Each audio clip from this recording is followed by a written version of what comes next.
quote referencing Laois by one of the most influential writers of the 20th century was presented to a composer as a creative catalyst.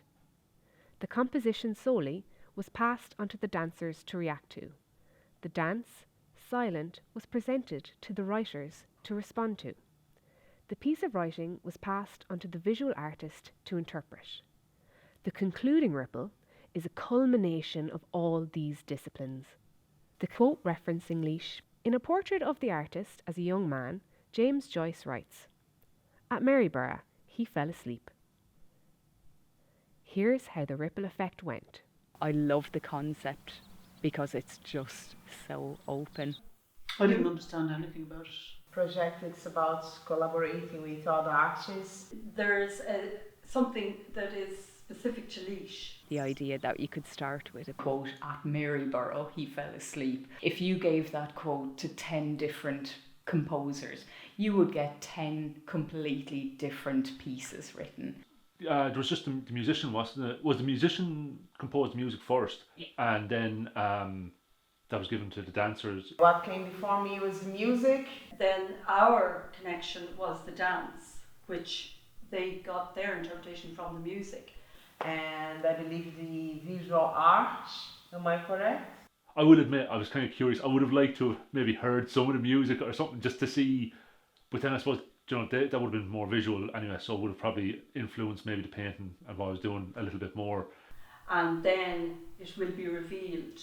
My name is Laura Ahmad. I am based here in Laois. I'm a musician. I teach piano, I play the flute, and I compose. It just goes to show you how wonderful creativity can be, because if you gave that quote, "At Maryborough, he fell asleep," to 10 different composers, you would get 10 completely different pieces written.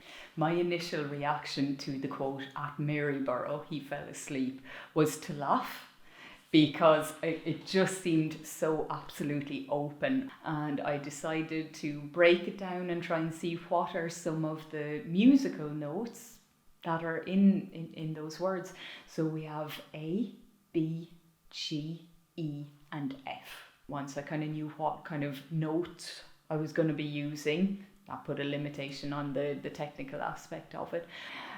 Looking at the quote again, "At Maryborough, he fell asleep." What happens when we fall asleep? We dream.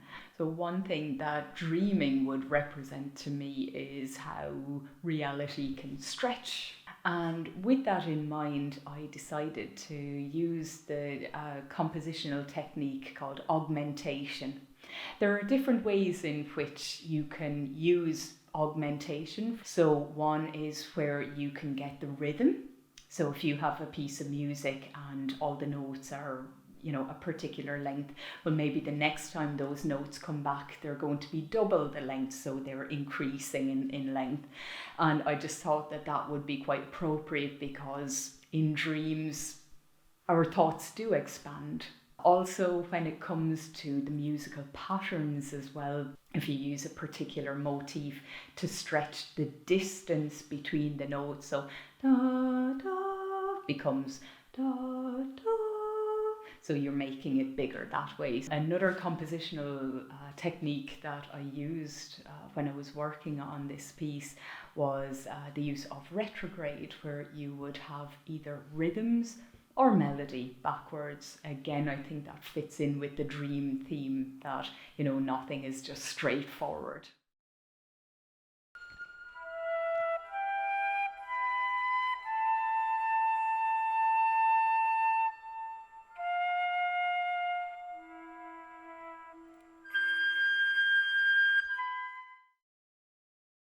I would be hugely curious to see what the rest of the creators come up with.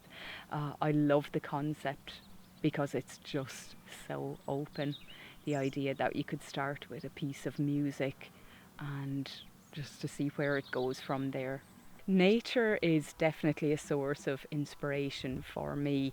I would say probably more animals, the animals in nature, rather than, trees or sky or mountains itself. Performing my piece was something that felt a bit new. I wanted to make sure that the performance was right, and I certainly would think of myself as more of a composer rather than a performer. I think the part of the process that I liked the most was just how free it was to have nothing but a quote, "At Maryborough he fell asleep."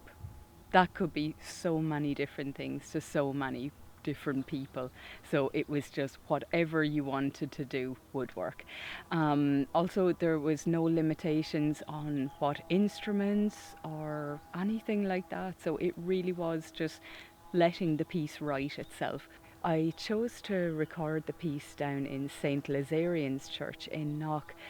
That's where I actually played the organ, but it's because of the acoustics in the church. I could have played that piece in my music room and it would not have had the same atmosphere to it. The venue can be so important as to where a piece is performed or where it's recorded.